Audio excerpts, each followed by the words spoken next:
Influence happens in the context of relationships. Loving our neighbors is about relationships, not religion.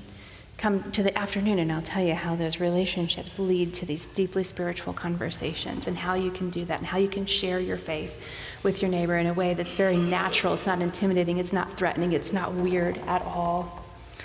But we are not the only ones who have a pencil. God has a pencil too.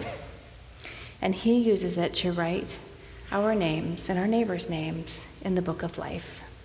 There's another verse you can circle. It's from Revelation 20, 12 and 15. It says, I saw the dead, both great and small, standing before God's throne, and the books were opened, including the book of life, and the dead were judged according to what they had done as recorded in the books.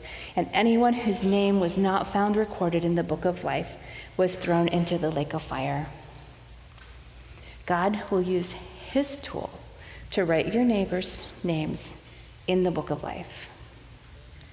This is a big deal. This is a really, really big deal. But when our love for God overflows onto our love for our neighbors, not only do our streets become safer, and does crime decrease, and do we eliminate a healthcare epidemic plaguing our neighborhoods, and do we live longer, but our neighbors can live for eternity. If we don't do this, people end up in hell. It's a really big deal. Don't bother, like I did, asking God if he wants you to love your neighbor. I promise you he does. It's his number 2 command. It's not going anywhere. It's not my idea. He's not going to give us a grace pass on loving our neighbors. He knows we knew.